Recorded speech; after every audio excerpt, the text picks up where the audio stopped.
the year and not just on your final exams. And moving on to strict policies on deadlines and plagiarism. Guys, India में कैसे होता है ना कि suppose your deadline for your assignment is 2 June at 8 a.m. तो कभी कभी we become a little lethargic and do not submit our assignments before 2 June or on 2 June at 8 a.m. हम कभी कभी 3 जून को जाते हैं 4 जून को जाते हैं प्रोफेसर्स के पास और बोलते हैं कि मैम हमारा फाइनेंशियल इशू था, कोई फैमिली इशू था, पर्सनल इशू था, please consider me. And professors in India consider you. They take your assignments after that also. But once you go abroad, you'll be having an online portal jahan pe you'll have to submit your assignments on given time. If you don't submit it on 2 June 8 a.m., the portal will close automatically. इसमें after that, if you go to your professors and even request them do anything, they'll be like, "Ki, you'll have to submit it online. You did not submit it. The portal is closed. We cannot do anything. The management looks after it." Moving on to plagiarism. India में कैसे होता है कि एक assignment पूरे classroom को मिलता है और फिर you sometimes take inspiration from your friends और copy your friends assignment changing a few words here and there. But if you do that outside, strict action will be taken against you. I'll give an example of my own classmate. She was a Chinese girl, and she copied everything from her friend and did not even give reference, or took a large portion of her assignment from Google and just copy pasted it without even changing or giving references. There was a case which was registered against her under the act of plagiarism. She was debarred from the university and courses, and she was reported back to China. तो हमें ऐसे तो नहीं चाहिए ना कि इतना पैसा भरा है और ऐसे शर्म से वापस इंडिया आ गए. So you'll have to be very, very peculiar about writing your assignments before time and submitting them before deadlines, and also have to look after plagiarism. So moving on to your life outside the classroom, you'll have full freedom, guys. You won't have your father behind you every morning कि उठ जा college जाना है, ये करना है, वो करना है. Or you won't have your mother constantly reminding you कि बेटा जाके बाजार से सब्जी ले आ, बेटा माले से ये निकाल दे, वो निकाल दे. But you won't have your mother and father there again. You won't have your mother to cook your food, or you won't have your maid to wash your clothes, utensils. You'll have to cook your own food, wash your own utensils, pay your own bills, clean your own house. So you'll have full freedom about what you want to do with your life there. But again, it comes with a lot of responsibility. Moving on to best infrastructures and atmosphere. So, does anyone here know which is the biggest campus in Mumbai, Maharashtra? Well, I don't think a lot of you might know, but let me tell you that the biggest campus in Mumbai, Maharashtra is IIT Bombay, spanning across 500 acres of land. So 500 acres, you can imagine how big it might be. But do you know what is the campus area for University of Chicago in Los Angeles? It's 5,000 acres, almost 10x that of IIT Bombay. So you can just imagine the infrastructure available there, and also the atmosphere available there, because the campus is such big, and also they have a lot of funding given to them by the government and the private fund ventures. So you don't have to worry about the infrastructure and atmosphere. Let's say you are a CA student, you have a technology in your mind, but you don't have a person with you, or the skills to do marketing or sales. You can just go to your startup incubator in the college, tell them that yes, I have such and such idea, and they will help you throughout your process. They'll help you connect with different people, they'll help you network, they'll also help you give financial support. So now, itna sab karne ke liye, you need a lot of money. You need money to survive there. You can earn that by doing part-time jobs abroad. So part-time jobs are divided into two parts: a TA-ship or a RA-ship, and other campus jobs. So what is a TA-ship or RA-ship? I'll get into that first. A teaching assistant or a research assistant is a person who helps professor teach students one level below them. So like, let's say you are a master's student, you'll help your professors design assignments and curriculum for your bachelor students. Or if you are a PhD students, you will design assignments and curriculum for master students. So those are known as TA ships or RA ships.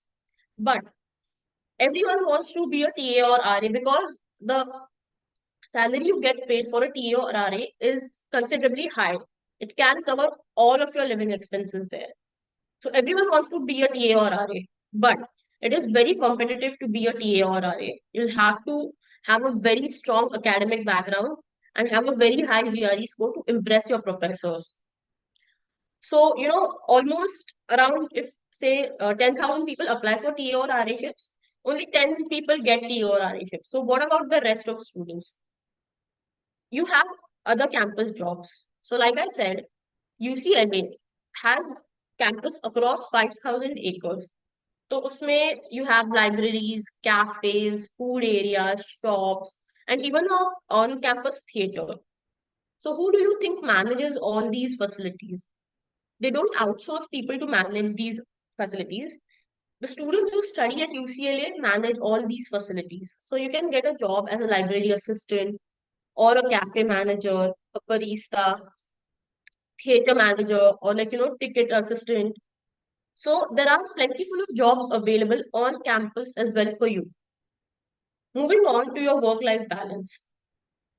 So let's take example that you are a CS graduate after your master's. There are very few product-based jobs in India, but if you go abroad, you'll get a lot of product-based and front-end jobs where you can work on the product itself. And again, research in India is not that cutting edge yet. But if you go abroad, you'll have top-notch research facilities available for you. The second point is job flexibility with accountability. In India, if you join a company and your manager gives you a task to do, every 5 minutes a manager will come and ask you कि job हुआ, कितना हुआ, क्या हुआ. So every day, instead of doing your work, every five minutes you will be busy with giving your progress to your manager. तो उसमें काम होगा ही नहीं, and it will take long time to do your work. But abroad, your manager will give you a task or a job to do, and he'll give you a deadline, and then he won't bother you at all.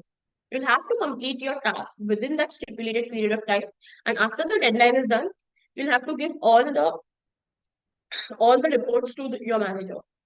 So if you are given job, manager won't continuously be breathing down your neck, is what is meant by job flexibility with accountability. The third point is some roles could require long hours. So let's say you are into consulting or finance jobs.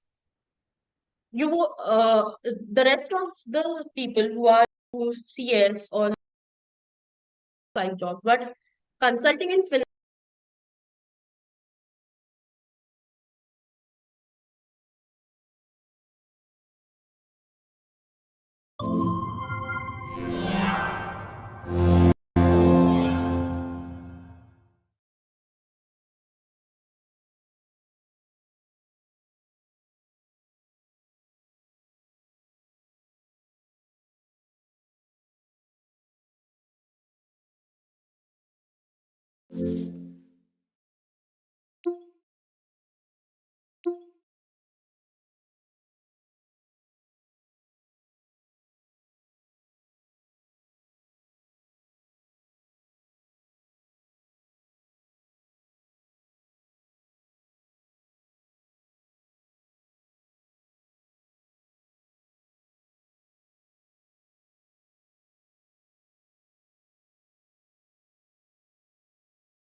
management, whether it's feasible or not. It would be the engineering management person. So now, let's say that you don't want to, be in engineering at all, or you are someone from a commerce background. The best option for you would be MIS or MBA. So again, as you can see, plentiful of jobs and companies available. The average starting salaries is little different, but I'll come on to that very soon. So the two programs which are in demand is Masters in Management and Masters in Business Administration. So what is the difference between that? So let's say you want to go to your Masters directly after your Bachelor's. The best program for you would be Masters in Management. But let's say you are very stubborn, you're like, nahi, nahi, main job experience leke hi I'll go abroad and then do it. So the best choice for you would be Masters in Business Administration, because Masters in Business Administration ke liye, the application requirement is only work experience, and that to minimum of 4 to 5 years of work experience. So if you are willing to stay back in India for 4 to 5 years, do a job and then go abroad, I would suggest please go for Masters in Business Administration. And as you can see, the average starting salaries are a little different for both of them. So let's say you've completed your master's in management from abroad and you are hired as a management consultant or a marketing personnel. So within 5 years, you will reach a position of a marketing manager or brand manager. But a person who has done his MBA from abroad has 4 to 5 years of experience in India. So he'll directly be recruited as a marketing manager. So down the line, both of you will have same kind of role or job area. So that won't matter. The thing which matters is whether you want to take work experience and go abroad, or you don't want to take a work experience and go abroad.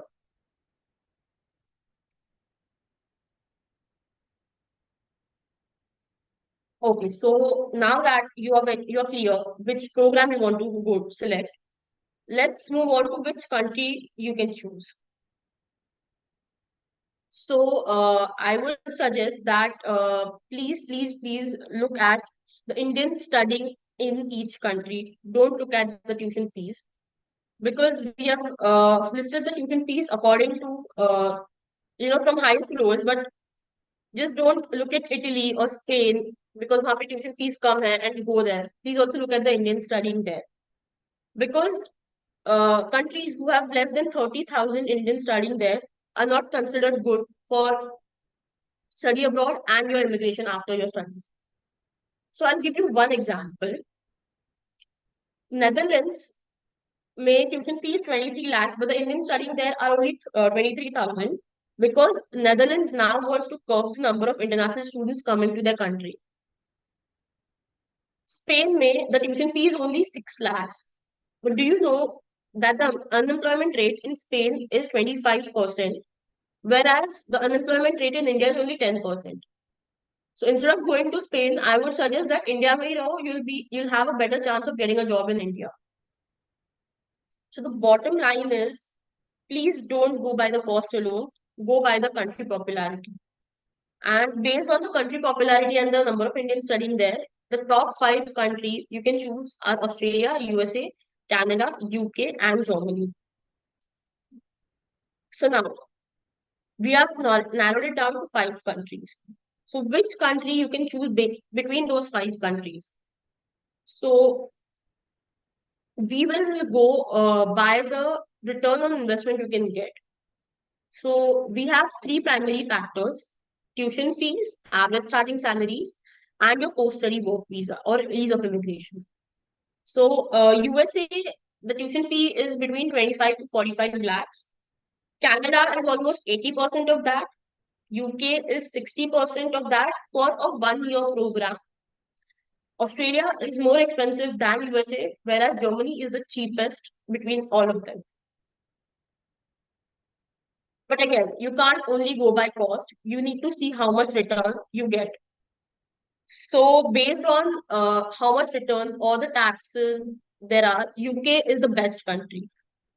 But the only downside UK has is the immigration process. You will get a 3 years OPT, but you'll get a 3 years OPT only for STEM programs. STEM programs means basically programs between science, technology, engineering, and mathematics.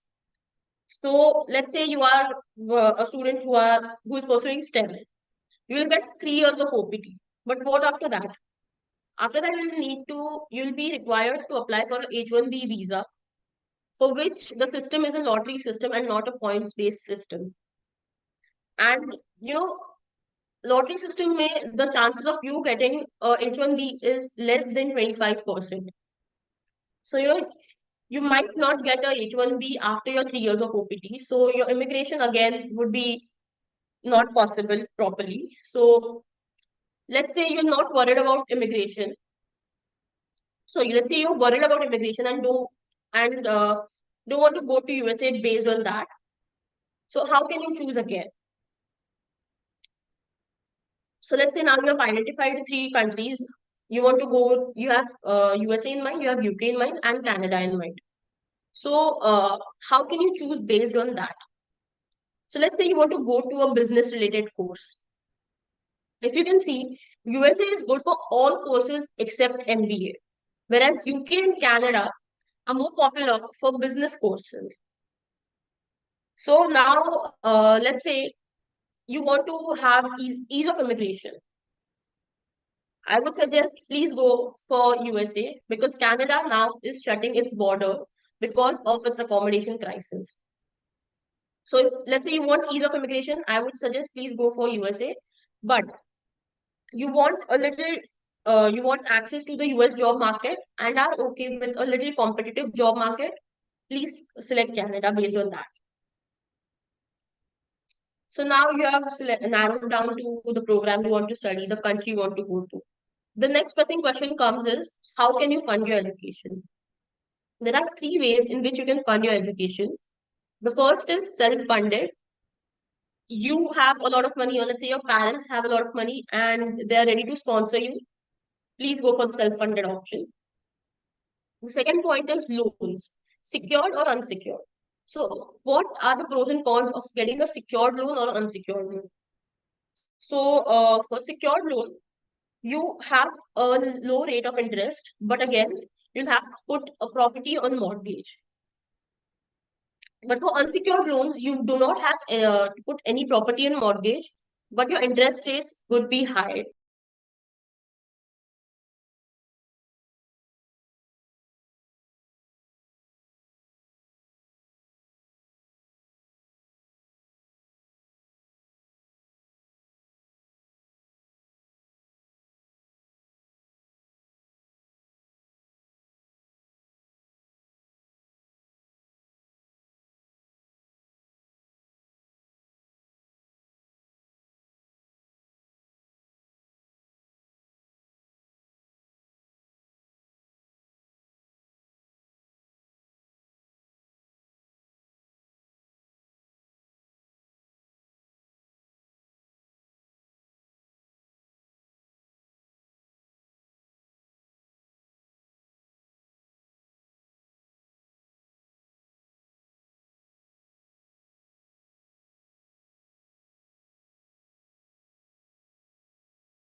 considered by the recruiters to get a top-notch job. So now, moving on to visa application documents. So let's say you have shortlisted your program, shortlisted your country, applied to the country, and got the admit. So the next feasible step is your visa applications. So what documents will you need for that? The first is your official admit letter. So your official admit letter. So let's say if you're going for US, it will be your I-20. If you're going for UK, it would be a CAS. And if you're going to Canada, it would be a DLI letter given by the institute. You need to fill an application form in which different sections would be there. So you'll have to complete all the sections and submit it. The third document you need to show is your financial documents. So now what financial documents you need to show for your visa applications? The same documents which you showed during your university applications, you'll have to show for your visa applications as well. So let's say you have shown 3 months of bank statement with liquid funds, and for the second year of your studies, you have shown some assets. The same documents you need to show for your visa applications. The fifth document which is required is your cover letter. You need to prove to the country or your visa officer that you are just going there to study and you have the intention of coming back to your home country. How can you prove your intention of coming back to your home country? Let's say you are a single child. You can tell that I'm a single child. I have my mother and father to take care of. So please be rest assured that I'll come back to my home country after studies. You will need to give your biometrics, which is your fingerprints and your iris scans. Some countries require medical checkup.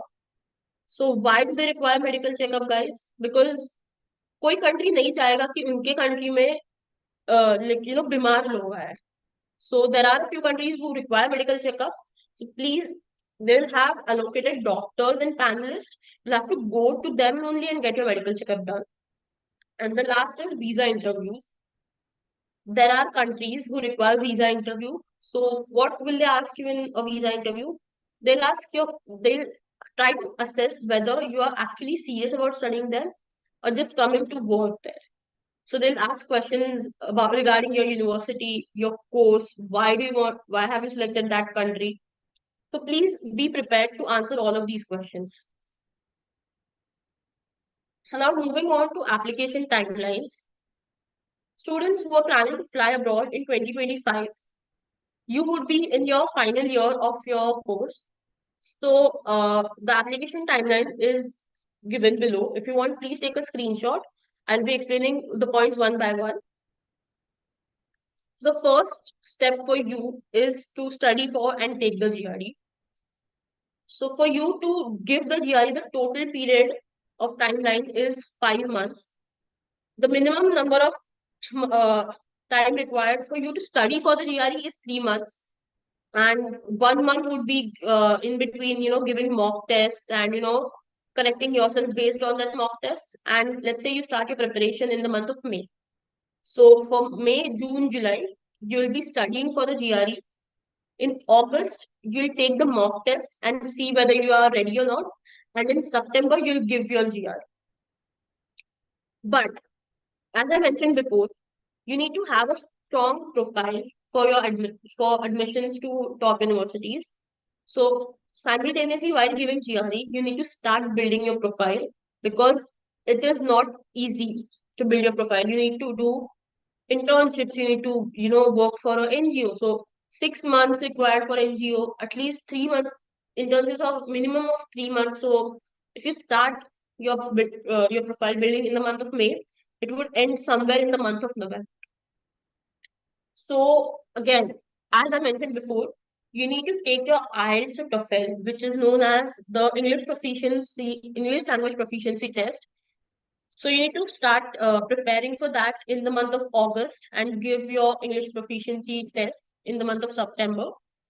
And then based on that, based on your IELTS or TOEFL score, you can shortlist universities. So in the month of September to October, you'll start writing all of the documents required, which are SOPs, LORs, resume. So why I'm saying that you should start writing your SOPs, LORs, and resumes in the month of October? is because you're building your profile till November or October. So if you don't have anything specific on your profile, how will you write it on your resume? Guys, just give me 1 minute. I'll quickly have a sip of water and then we can continue.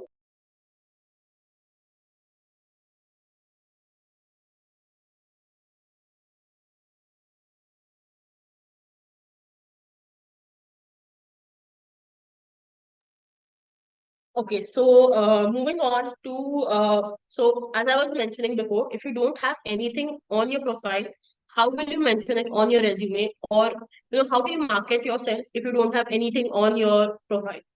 So you can start adding your SOPs, LORs, and resumes in the month of October, and then from October your university applications will start. So for USA, generally the university deadlines are in the month of November. So let's say you keep that in the back of your mind and you want to apply for different countries as well. Please keep in back of your mind that you, university applications for USA will end in the month of November. So you will start preparing according to that. So once you've done with your applications from the month of December and January, you'll start receiving your admits. So let's say now you've received the admit from a good university. From the month of February, you can start arranging your finances because once you receive your admit, you'll receive your I-20 letter or your cash letter on which how much finances you need to show would be mentioned. So from February to April, you'll start arranging your finances. Let's say you have money in your account and you want to self-fund your education. For your visa appointments, you need to show a minimum 3 months of bank statements showing that you have funds in your account. So if you start in February, you can finally show your proof of finances in the month of April. So once you have arranged for your finances in the month of May and June, you'll start with your visa applications. You'll do your medical checkup, go to the embassy to give your biometrics, and then submit your passport finally for visa stamping. And by the month of July, you will have your visa in hand. So once you have your visa in hand, from July to August, you can start booking your flight tickets, looking out for accommodations. And then finally, in the month of September, you will fly abroad. Just a small tip, guys. For Germany, all of the process remains the same, except it is pushed 1 month ahead because courses in Germany usually start in the month of October. So the whole process will remain same, just a month ahead. So now, for students who are planning to fly abroad in the year 2026, the whole process will remain the same, guys. Everything remains the same. When you have to give your IELTS, when you have to start writing for your documents, how can you do your application? Just that it will shift a year later. So you'll start preparing for your IELTS or TOEFL and give your IELTS or TOEFL in the month of August 2025 instead of 2024. But if you can see, you need to start preparing for your GRE right now and start building your profile right now because you are in your third year of education. You will have plentiful of time available in your hands. I would say that because in fourth year you have a lot of things on your plate already. You'll have to study for your finals. You'll have to give your final year project. You'll have different assignments piled on that. So you won't have that dedicated time to study for your GRE or look after your profile. So if you start studying for GRE from now or start building your profile from now, you will get enough time to have a good profile and have a good GRE score. And let me again mention that GRE scores are valid for 5 years. So you need not worry that within a year it will expire. Oh my God, वापस देना पड़ेगा. ऐसे कुछ नहीं होगा. It is valid for 5 years. So now moving on to benefits of starting early, it will give you a lot of time to build your profile. You can do more and more internships. You can do more number of, you can do more number of community services by working with NGO. You can have more number of research published in a national or international level journals. You can win a lot of hackathons. So it gives you a lot of time to have your profile made very strong. It becomes easier to balance college and your study abroad process. If you start with your process for GRE and profile building in your third year, By the time you are in your fourth year, you'll have a strong profile and you'll already have been given your GRE. So for your fourth year, you can focus solely on your final year projects, final year exams. And then it gives you more time to take critical decisions. So let's say you give your first GRE attempt and you're not happy with that. You can again start studying and give a second attempt for GRE in which you can get good number of score. So now I have been giving you so much information about studying abroad. Why is it important? What countries you can, how can you shortlist countries? How can you select programs? But the main important question, which lingers in everyone's mind, is, and it even lingered in my mind while I was, preparing for studying abroad, is that is studying abroad actually the right choice for me or you? So I asked myself three basic questions, and based on that, I took my decision. The first question is, am I really clear about why I want to study abroad? Like, do I have a career goal in mind? और मेरे सब दोस्त जा रहे हैं इसलिए मैं भी जा रही हूँ.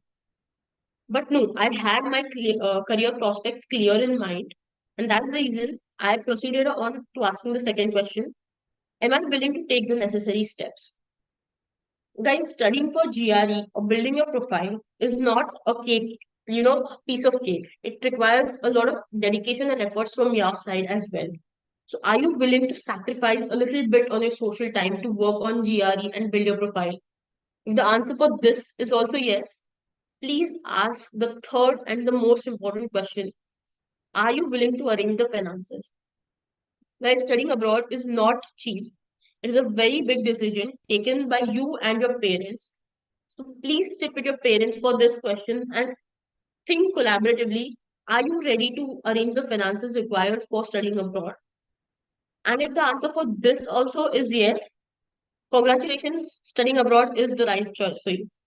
But if the answer to any one of this step is no, so let's say you're not willing to sacrifice on your social time, but you still want a good GRE score and you want a great profile, but you're not ready to give a little bit of time to study for GRE or build your profile. नहीं होगा, you won't be able to get the desired effect for your applications. So I would suggest, if answer to any one of this is no, take a step back, reevaluate everything you have thought, and if the answer to all of these questions again comes yes, please go for it. So now, how we can help? To begin with, we help you with all of the processes throughout, from test preparation to your accommodations. We help you through each and every step of applications. We help you with your test preparation. We help you, building your profile. We'll give you tips on how can you make your profile even stronger. We'll help you shortlist universities based on your test scores. We'll help you edit or, write the documents from scratch. We'll also help you with university applications. And we have financial and accommodation partners. Will help your financial and accommodation journey easy. Plus, our counselors also help you with your visa applications. So now, let's say you are ready to fly abroad. Please, if you are looking for it, schedule a free counseling session with our expert counselors. They'll help you choose the right program and country for you. You will understand what type of universities you can get into. So let's say you come for a counseling session and you show your profile to our counselors. Based on your profile, they'll give you a list of universities you can get into. Though that list will not consist of all the universities, but a few similar universities you can get into. And let's say you're not happy with the list of universities you get. If you enroll with us, our counselors will also help you build your profile into something strong and get into universities you want. Also, we will provide you with a scholarship list for, different types of scholarships you can apply to.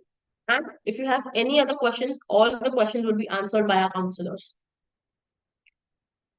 So, a little information. Our new GRE batch is starting on 23rd of June. So you'll be probably like there are a lot of different courses available, or a lot of different counselors who are in the market who give GRE. GRE preparation kits. Why should we choose Admit Abroad? Because we have online and offline batches available in the same fee, and all of the online and offline batches are on weekends, so it won't hinder with your college during the weekdays. We give lecture recordings for online as well as offline batches also. The course validity which we offer is for 1 year, so you can attend multiple batches within that year. Also, we are the official market ambassador for ETS. What is ETS, you ask? ETS is basically the study board which curates tests for TOEFL and GRE. So, since we are the market ambassadors for ETS, people from ETS will come and take your master class. So, it would be like people who set your papers would come and give you the master class. We have more than 130 sectional tests and 10 full length mock tests given to you. We will also shortlist 4 universities for you, because on the day of your GRE, you would be able to send your GRE scores to 4 universities for free. So our counselors will help you understand what 4 universities you can apply through based on your mock test scores. And we also give one free profile building session to the students who enroll with us for GRE. And again, we have TOEFL and IELTS coaching included with the GRE batch for free.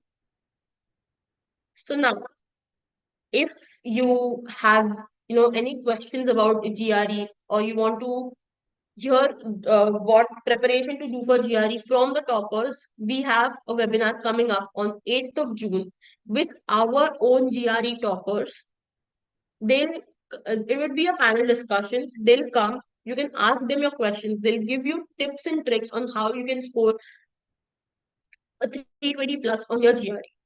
So if you want, please scan the QR code you can see on your screen and register for this panel discussion.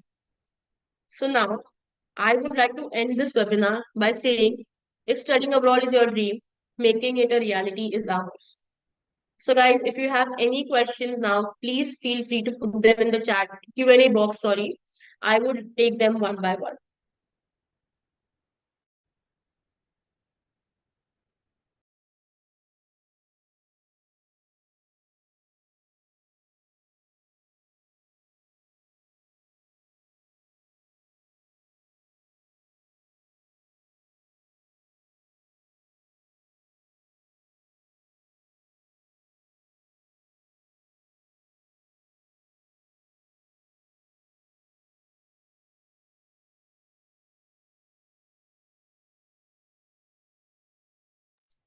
You can see the QR code on the screen. I'll keep the slide for the panel discussion on. So if anyone wants to scan the QR code and register, please feel free to do it.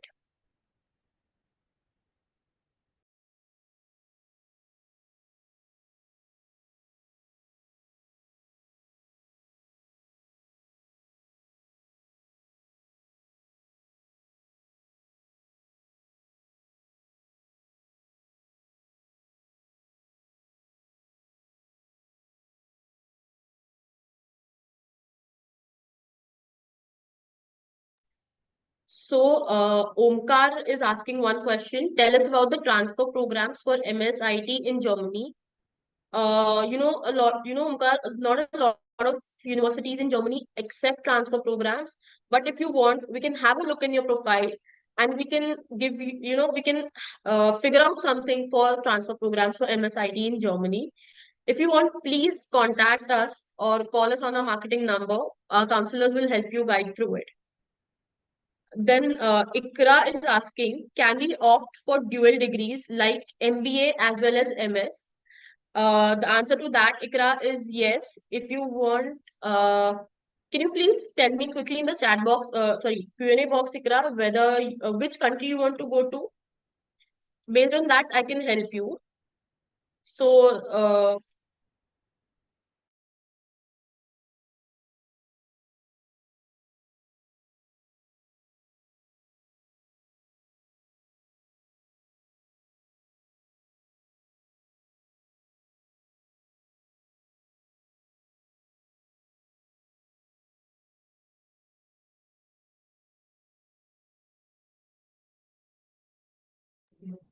Shruti, if you can, contact us through the marketing number given, our counselors will help you, give recommend courses for MBBS, because we personally don't do MBBS. But if you could contact us, we'll have a look at your profile and we'll guide you through that. There's one question. Can you explain about the APS document?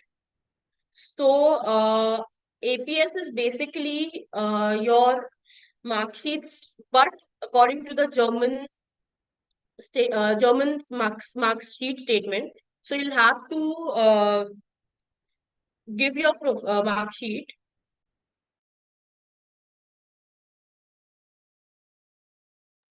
So we have one of our counselors, Mr. Chirag Vasani, who will be guiding you through the process for APS documents. Guys, good afternoon. Myself Chirag Vasani. I head the counseling team at Admit Abroad. So, moving to the question of what is APS as a as it is as an document. I'll tell you how it works. So, as per German country and the embassy, they would like to understand are your documents, academic documents. It's really an authentic document or not? Because certainly there was a period a couple of years back.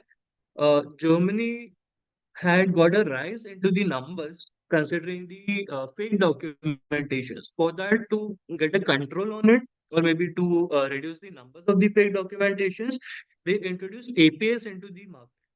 So I'll tell you how it helps with the process. When once your documents are getting authorized, or maybe once you get the APS certification, it becomes really easy for the universities to understand that yes, you have been belonging from the ABC university for ABC program, and you were enrolled with that, and you were passed out from that program, or maybe you have been pursuing with the program.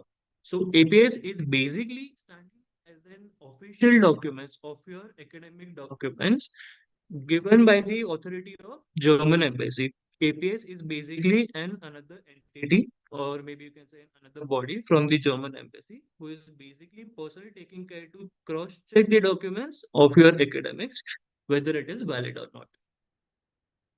Okay, so Ikra in the Q&A box has given the choice of country she wants to go to. It is USA, UK, or Canada. So her question was, can we opt for dual degrees like MBA as well as MS for US, UK, or Canada?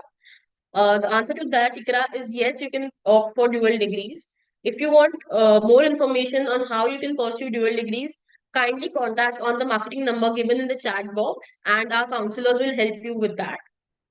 The next question is by Sai Patil. Is New Zealand or Ireland a good option for data science? Uh, so this question will be taken by Mr. Chirag Osani again, because he's an expert on topic for New Zealand or Ireland.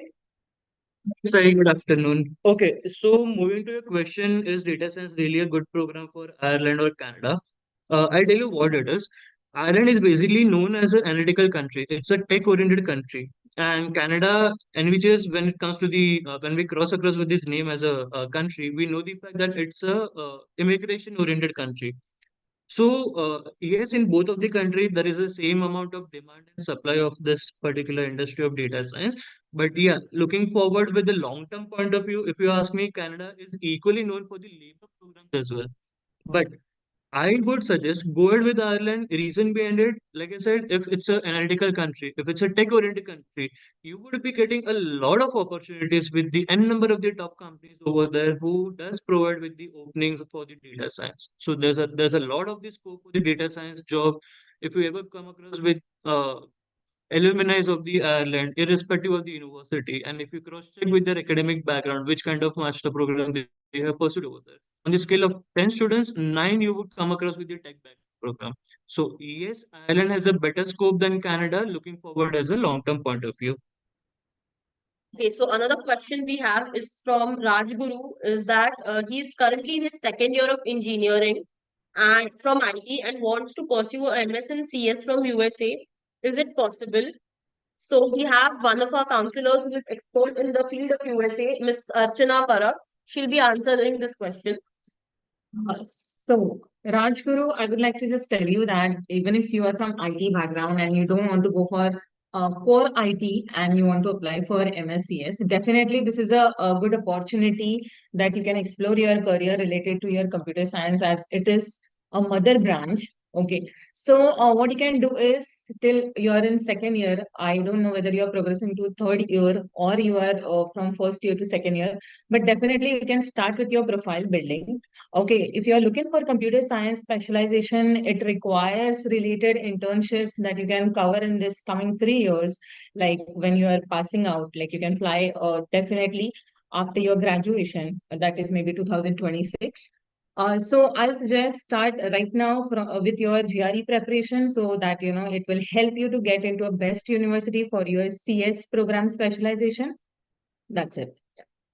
So, there is one more question from Raju that he didn't cover yours. So, if I start with Advita Broad now, will it be valid till 2026? Yes, so Rajguru would like to tell you that as Gayatri, our speaker today, she has explained about the timelines.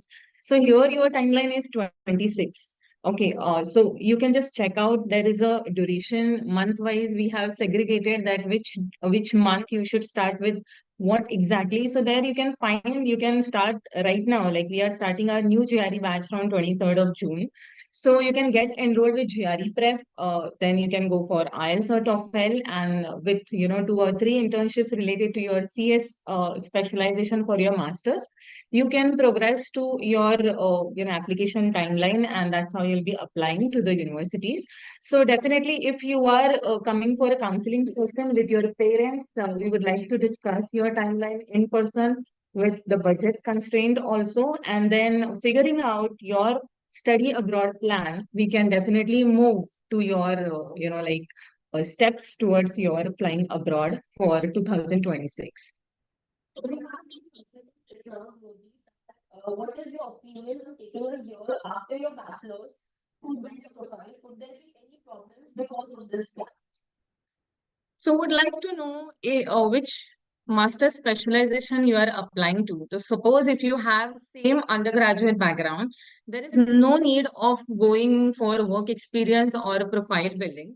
You can definitely take your GRE test. Okay, that will help you to, satisfy the requirements from the admission committee of top universities, as I said. Also, if you are from a cross background, so suppose if you are from CS related background or mechanical engineering background or electronics and telecommunication background, moving on to some different specialization for your masters. So countries like Canada, US, they will be looking for, something supporting to your master specialization. In that case, work experience is really required.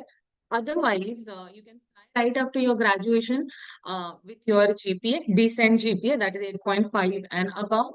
And yes, you can come to us because our expert team of counselors will help you to identify the universities which can give you competitive admit, and you can complete your dream of study abroad.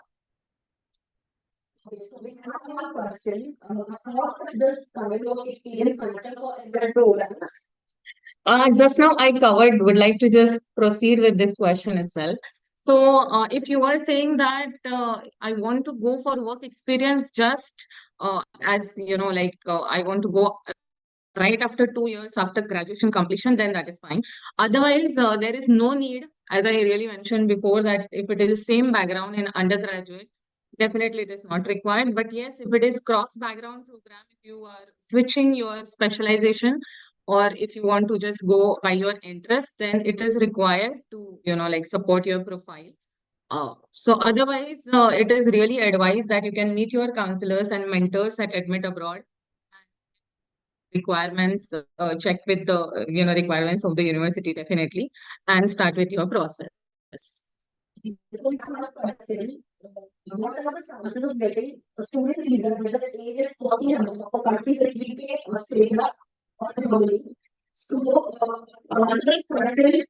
Yes, you can. Your chances of getting a student visa after the age of 40 and above are good. But if you want to have that answered in more detail, I would kindly request Mr. Chirag Hosani to elaborate on that. Hi. Okay, so considering the age factor, guys, you need to understand one thing. Sometimes, yes, it becomes a barrier, but as long as your profile would be pretty much strong enough to justify your motto, why you really want to move to that country and what's your end goal and what you're looking out for, there are certainly some countries, and within those countries, there are certainly some universities who definitely would like to take you up ahead over there. Even there is a reason behind it. I'll tell you what happens. There are highly qualified professionals in India who sometimes do really get stuck into their career. Maybe even if they want to move ahead, but like due to some lack of the international exposure, they won't be they can't take up those opportunity. Even though at those point of time they decide to move ahead to some international country, take up a degree, and come back to India and so on. And maybe that experience could help them out in moving ahead into their career. So yes, age certainly sometimes becomes a barrier, but not always. We need to particularly check into your profile, and then we can set and analyze which country could be a good fit for you for which particular program. And yeah, let's just pray like God grace ho ja workout. So another question which we have is, what are the living expenses and college fees for Germany? And is there any scholarships available for this? Yeah, definitely. See, European countries are basically, even though if I look forward with Germany as a country, scholarships are available. But again, if you would be primarily focusing on, if I would be depending on the scholarships and all वगैरह, तो see, private universities में मिल जाता है. Public universities are NHS heavily funded by the government. Equally, the tuition fees are not really that expensive. There are very less chances in the Germany from the public university that you may land up to the scholarship. The chances I can say is somewhere around like 1 or 2%. But yeah, on the other hand, you can definitely try to go out with the private universities and with some another European country who do definitely help you out in getting the scholarships. But yeah, irrespective from the countries in Europe, maybe that's Germany, Netherlands, Sweden, France, Italy, pick up any of the public university, I would upfrontly say the chances are pretty much less to get the scholarships. We have one question from Siddhi Saraf that which country is better for biomedical engineering master's program? Hi, Siddhi. Good afternoon. So, yeah, definitely you can look forward with the European countries as, honestly, if you ask me, European countries are basically called as the land of innovations. It's even equally known for the health science program, management, and even for the tech-oriented part. But yeah, if you would like to keep your options open for the European countries and see, it's as simple as that. We need to sit and understand what is your whole profile all about, what you have done, what kind of uh, subjects you have studied, what are the scores that you have earned, and on base of that, we can even suggest you with the best fit for your best fit country for your profile, and we can take it up ahead. So, see, considering the industry of health science program, USA, UK, European countries, Germany, Netherlands, Sweden, they do really stand as a best country.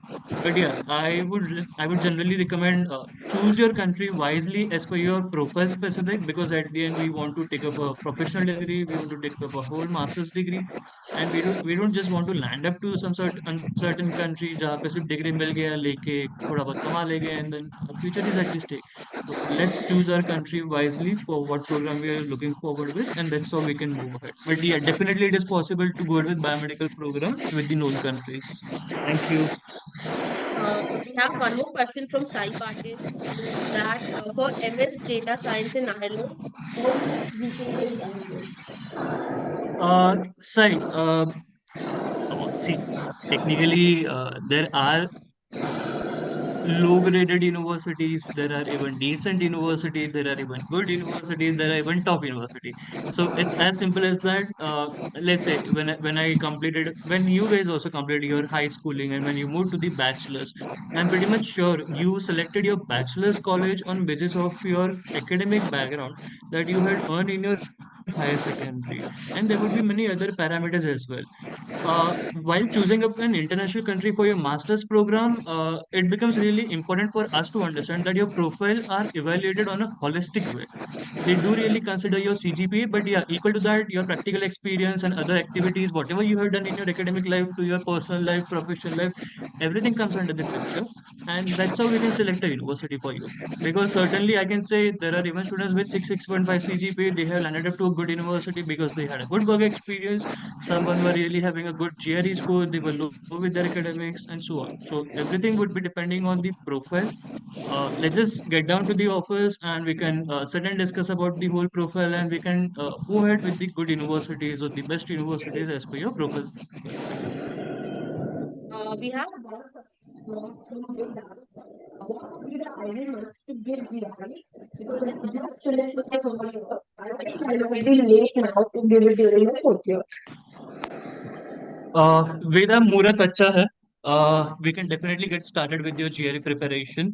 Honestly, if you ask me, on an average, it takes somewhere around like 3.5 months to 4 months somewhat to get the GRE done with your examination as well.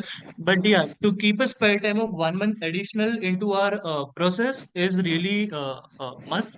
Because by God forbid, if in case somewhere we flunk within our first attempt and we may not be satisfied with our first score, you would be having a buffering time of somewhere like 15-20 days to again prepare and go for an examination. But yeah, we are standing in the month of June right now. Application windows for the countries, the top countries will be opening by the month of September and October. So we are left with now like 3 to 4 months in our hand. So yes, pull up your socks, buckle up your seats, and start working on it. So we have one more question from Krishna, which is what steps do you recommend students with low CGPA to take to increase the likelihood of applications being accepted? So I would recommend that please take GRE because GRE helps cover all and all every backlog or low GPA profile you have. So if you have a really good GRE score, it covers all of your weaknesses.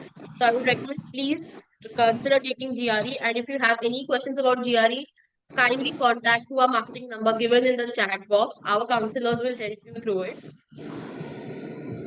So we have another question from Sai Patil is that he's mostly looking for Trinity, UCD or NCI. Let's just get on call and discuss the things in detail about your whole profile, and we can try to evaluate each and everything in detail, and we can definitely move ahead according to that. So counselors, we have our marketing number given in the chat box. Kindly contact on the number given below, and our counselors will get in touch with you as soon as possible.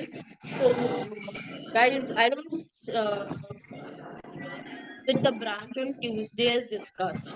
Perfect. See you soon, Sai.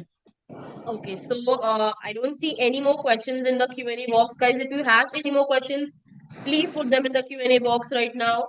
We have 2 more minutes for the webinar. If you have any questions or even the smallest bit of query, ask them in the Q&A box and we'll help you through that.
आलो का तुम्ही sir इकडे बसा बसा बसा या तुम्ही पुढे या.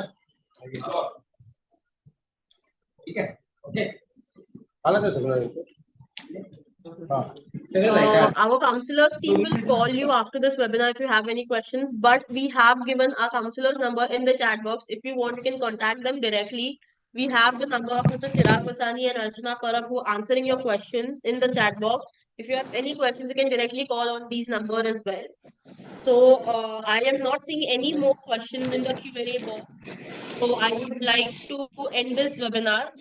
All the best, guys, if you are planning to prepare for your studying abroad process. And if you have any queries, kindly contact us. Our team of expert counselors will help you through all of the process. Thank you so much, guys. I am now going to end this webinar. Bye. Have a good day ahead.